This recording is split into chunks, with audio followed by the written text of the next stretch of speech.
Hey guys, my name is Jay. Today I'm here to instruct you how to assemble your lightning lift and how to put it on your lift. So the first thing you want to do is come down to your lift. You want to inspect your wheel, make sure there's no major bends in it, give it a couple spins. Usually you can see some waffling. Even if you have a brand new lift, these wheels are never perfectly round, so you'll never get it perfect, but ideally the straighter the wheel, the longer the wheel will last. Couple different options here. You can mount it on the top right, the top left, the bottom right. The best position that it will perform the best in is off to the right, typically on top. That's the most common mount. Again, you can go to some of the other mounts and we'll get into that later in the video, but for now, let's move on to the assembly. All right guys, let's get right into the assembly of your lightning lift. For this first step, you're gonna need the following components: the wheel assembly, the bearing block, the gear case cover, the pinion gear, as well as a flathead screwdriver. For this first step, locate your pinion shaft or pinion gear assembly. Using your flathead screwdriver, you wanna remove the E-clip as well as the washer. Next, locate your wheel, which has been pre-greased on the gear. Just take a little dab and wipe it on the outside of this copper bushing, and you are good. Next, find your gear case cover. You want to take the hex side of the shaft and put it through the dish side, leaving your copper spacer on there, just like so. And note that it's in the offset hole versus the center hole. The next thing you want to do is grab your bearing block, and you're going to insert the shaft through the bearing hole, just like so. You'll want to spin this around so that the big hole lines up with the center hole. Next, grab your washer, place it on the pinion shaft, and replace the E-clip.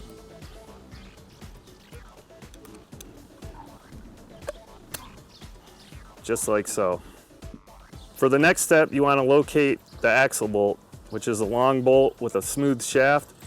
And what you want to do is remove this thumb nut at the end, removing all the hardware except the E-clip. Now flip this over, and you can see we got the small hole. Just spin it around like so. And then you're going to put this axle bolt through the block, through the front side of the cover. Next, we're going to put on a flat washer and a ring spacer. Now we'll put the wheel on. And it's important here to make sure that this E-clip is flat so you know that the bolt has gone all the way through properly. Next thing you want to do is take a ring spacer, insert it on the shaft, then a flat washer, just like so. Now set this aside and we'll come back to that in just a second. Next, you want to locate the swing arm. Find the 3 holes on the top facing up. Then you'll need the strap hook along with the 3 5.5 millimeter screws. Place the hook on top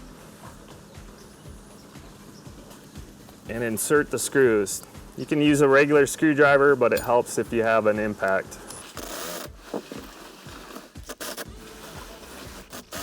The next part you want to locate is the swing arm spacer bolt, and you want to remove all the hardware other than the flat washer. Now, if you're planning to install on the top right or the bottom left, assemble it just like we see here. If you're doing the top left or the bottom right, you'll flip it over and install it that way, just so you ensure you have the strap hook on the correct side. So now we're going to mate it to the swing arm, like so. We're going to put our flat washer on, then our star washer, and then the thumb nut. It's important not to use tools on the thumb nuts. They should just be hand tightened. So again, make sure your E-clip's all the way through, ensuring that your gears mesh up correctly. So for now, we're just gonna do a little thumb tightening on there. And the next thing, we removed all the hardware from here. We're gonna put it through this hole, like so. And then we're gonna put this spacer on, just like so. And then through. And then we're gonna replace our washers. One flat washer, one star washer, and one thumb nut.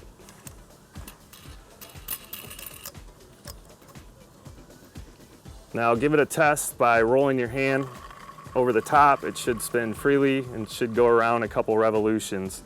As the unit breaks in, it'll roll a little bit easier upon usage. For this next step, we'll be assembling the main arm. You'll need the following components: the track tube, the T-bar, the main bracket, and an additional strengthening bracket, and the hex key, which is included. So there's a couple different ways that we can assemble this. For now, we're gonna go over the most common. Put the hole to the right of you, grab your angle bracket, and it's important to line these screws up so that the balls are on the outside, otherwise they kind of get caught up there. You may have to loosen them a little bit so they go into the track. And what you're gonna do is you're gonna insert this end first, the small bracket, which should be in the opposite end, but in the same track with the hole. Straighten those out, pick up on them.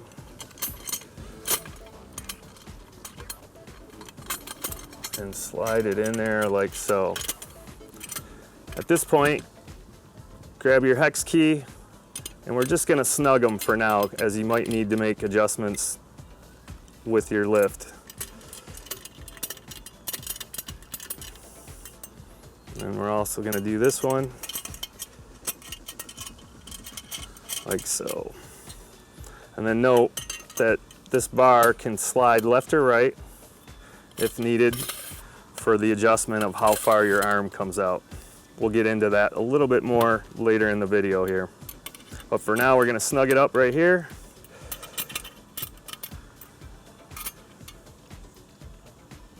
And that part is completed. The next thing you wanna do is you wanna grab your T-bar, loosen the factory settings right here and right here. And ideally, you wanna move these out wide enough to go into the track tubes. So you'll have to loosen these nuts as well, the square nuts here. Open these up just slightly wider than the tube itself. Again, you have the hole right here going through. These nuts should be going over the holes. Sometimes this step is easier completed if standing it on end. Again, at this time, we're just snugging the bolts, as you might need to make adjustments later.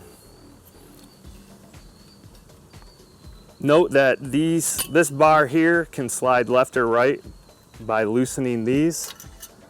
And when loose, it'll allow you to slide it left or right to get your wheel alignment. Now, as another point of alignment, you can also loosen these screws, and this piece will slide left or right. So let's show you how to do that. So you got 2 points of adjustment. This will go left or right, and then the bar itself can go left or right. So at the end, it should look something like this. Now you should have one bracket left over. This bracket can be installed in either hole, top side or the bottom side. If you have something in the way, it just gives you another option, or if you're using it in a different direction. So to put this on, you want to remove the lock nut and tapered head screw, like so. And today we're going to choose the top, and we're going to slide that in to the track, spin it and line it up with the hole. And again, we're just snugging everything right now as future adjustments might be needed. Next, you're going to put the tapered screw through, and then you're going to replace the washer and the lock nut.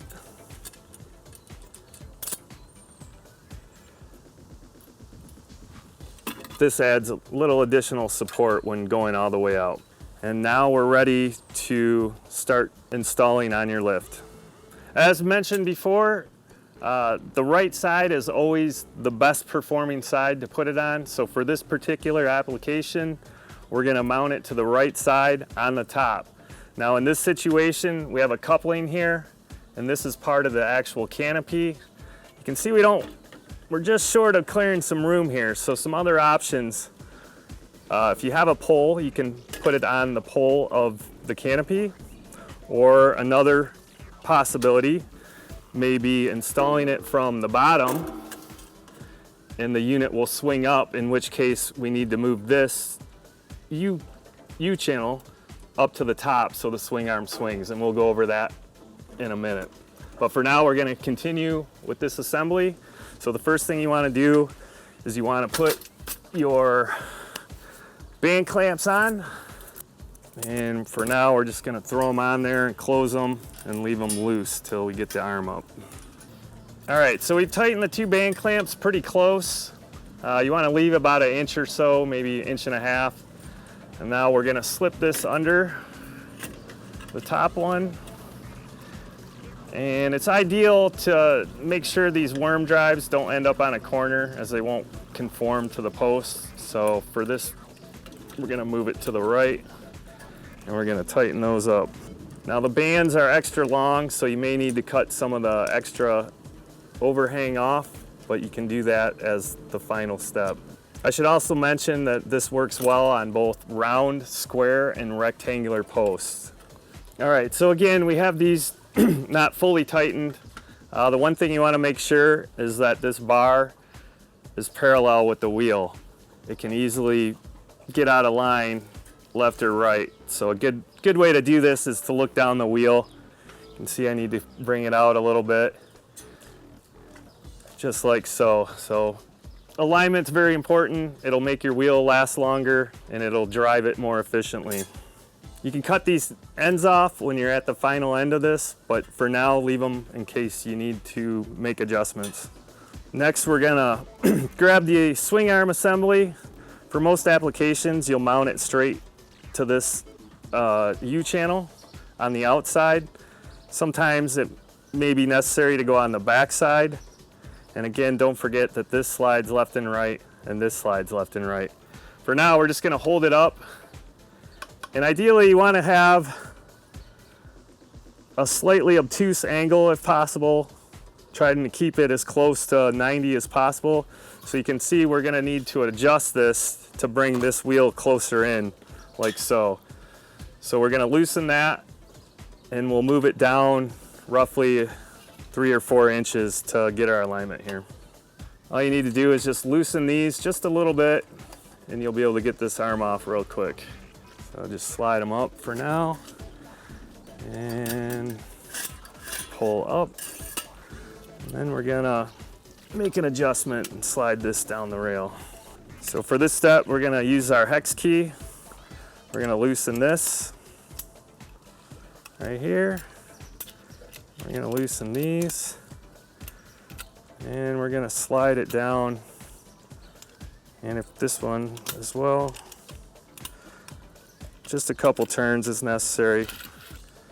And let's try it about right there and see what we get.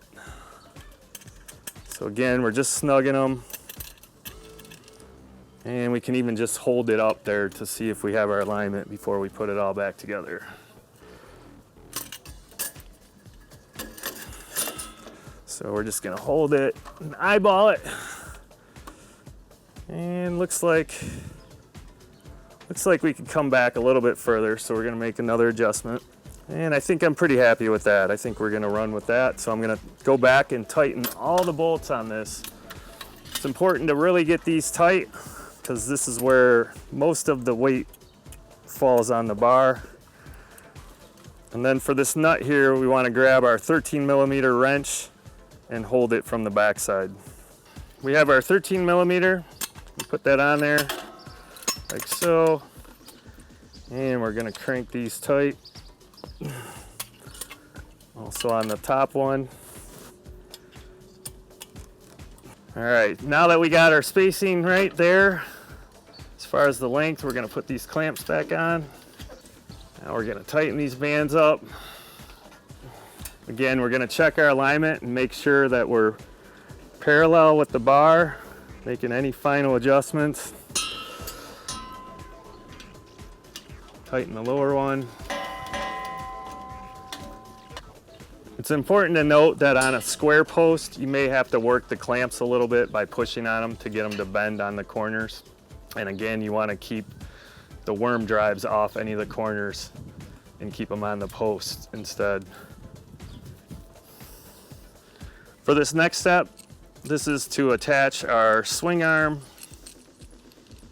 to the main arm. So we're going to remove all the hardware other than the washer. We're going to set this stuff aside. Now before we put this bolt, we can probably get a pretty good idea of the adjustment we need to either make here or here. So let's just see where we're at. Look at that. We're right on the money, pretty close anyway. So maybe a minor adjustment. So for this, we're going to keep the washer and the nylon spacer going through the front side, through the holes, like so. And then we're going to grab our hardware and we're going to put a flat washer, then a lock, and then a wing nut. So the better you get this wheel aligned, the longer the longevity of the wheel will be. So take your time and get your alignment straight. It'll function better and perform better and last a long time for you. Okay, for the next step, we're gonna grab our bungee cord. It's extra long. Sometimes it's necessary to go to the hardware and get one that fits more exact, but I'm gonna show you a couple tricks to size it down if necessary. So the first thing you wanna do is take one of your hooks, and you have this hook in the end.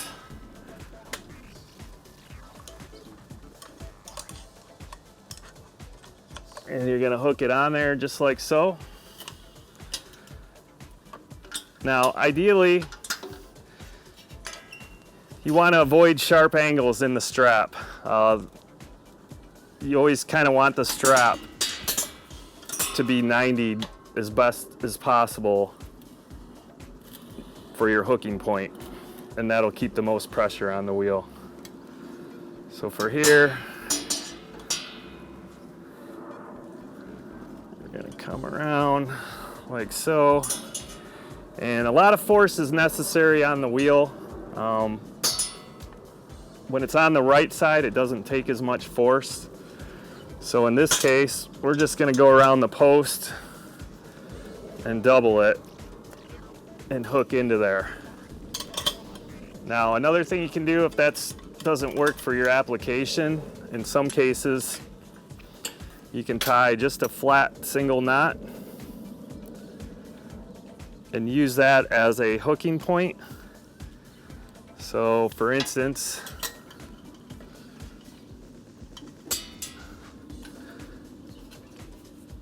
we can now hook onto the knot.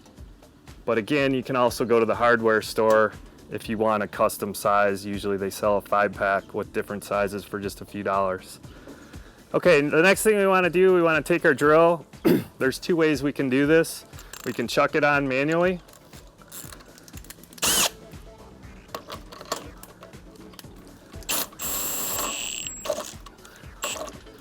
All right, so most lift wheels will turn clockwise to go up.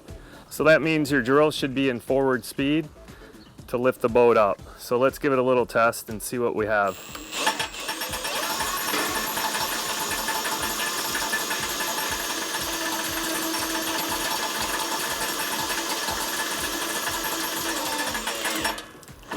Looks like that's working pretty well. If your wheel is thicker, some wheels are a little bit thicker. This wheel is designed to shed rubber in the first dozen uses. So as you use it, it'll kind of seat itself in and burn itself in, so the wheel is sitting snug in the U-groove of the wheel. Now there's something else you can do. This is not included, but you can get a 10mm socket with a drill adapter. Ideally you want it short and nothing that like pivots or rocks. You want them straight and stiff. So what we can do for easy on and easy off, we can load this into our drill, which is again a 10mm. And then we got a way to go quick on and quick off. Or we can go down.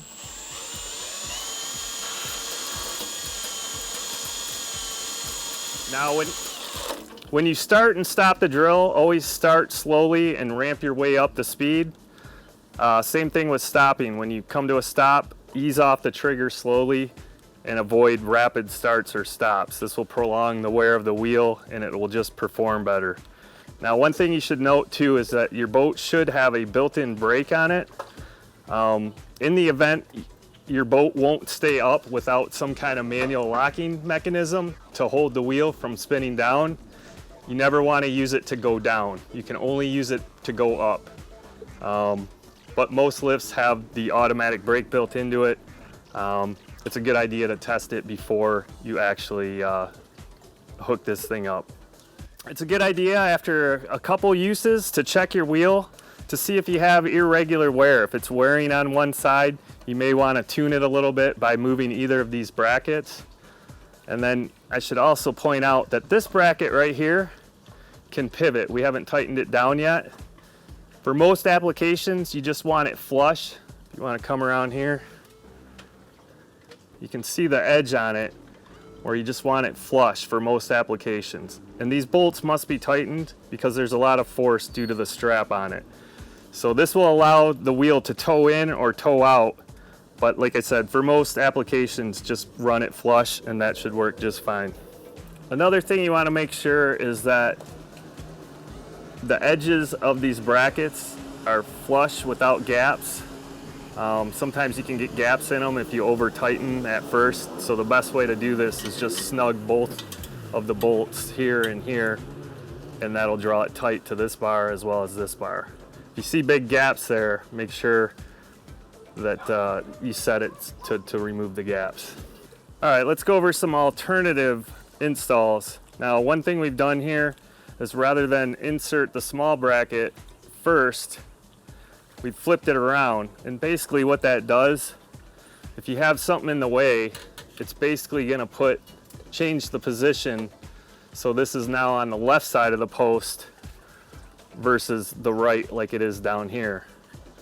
Now, if you're going to the left side, simply just spin it. And now we're here. And now we've added a couple extra of these just to show you a couple different points of install. So this bracket, how we have it hanging down here, we can move it into any of the channels depending on the application. So it can be in the top rail or the side rail, which actually gives it about an inch or two of extra length if needed. So that's good if the bar's coming up a little bit short. You might want to go that style versus hanging down. Now, a couple other positions that we can get into. This is our top left. Again, always best to put it on the right-hand side. It just functions better. It naturally digs into the wheel and less force is needed on the strap. Another scenario we could do, if you didn't have this post here, we could, and this was in the way. Now, in some cases, you can still put it over the coupling and that won't affect the performance at all. So see how we've changed the side? That allows us to put it right over the coupling in the event that you don't have the post coming out from the canopy. So by switching the sides, we can now strap it right there. And again, that won't affect anything. It's just gonna create a little bit of tilt in it, which doesn't affect the performance at all. And now let's look at a couple other ways we can do this. Now we can also go to the bottom. Again, we're trying to always put it on the right-hand side just because it performs a little better. Now if we needed, we could go at the bottom and strap it there, and then we'd have our, which then you have to move the U-bracket up to the top so the swing arm can pivot. So then we'd be pulling the wheel this way. Now we can also go to the other side, and we'd have to adjust this down a little bit so it's not hitting here, or we could slide this bar left to get it out of the way. In this scenario, the bracket would be on top as well, swinging up just like we did on the right hand side. And then again, if you want your bracket on a different side, if you have something in the way, remove the bracket and just flip it around and insert the small bracket first, which basically changes which side of the post that it's going to come out on. Our final step, now that we have it functioning correctly, we have our alignment correct, you can take some metal cutters and you can cut these extra bands off so they're not hanging out like so.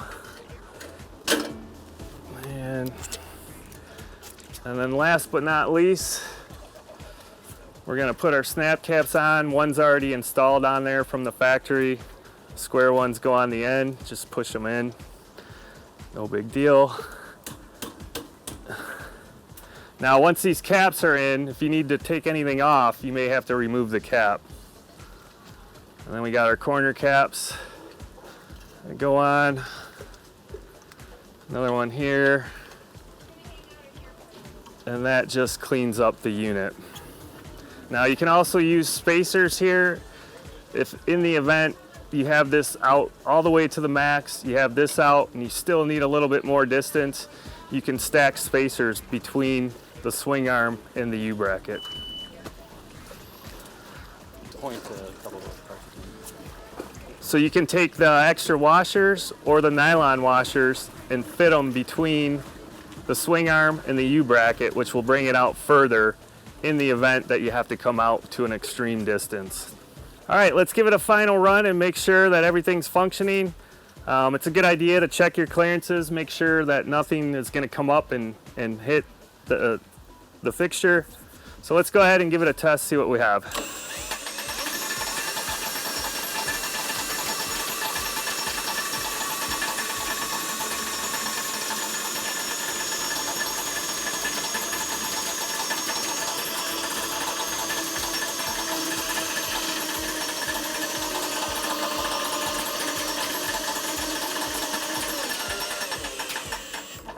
And again, slowly let off the trigger, avoid abrupt stops or start. As you can see, the boat's fully out of the water and you're good to go. So that's pretty much it. You're now installed and you're ready to get back out on the lake. Thank you for your purchase, and call us if you have any questions. We have live people that answer the phones, no robots, and we're happy to help you.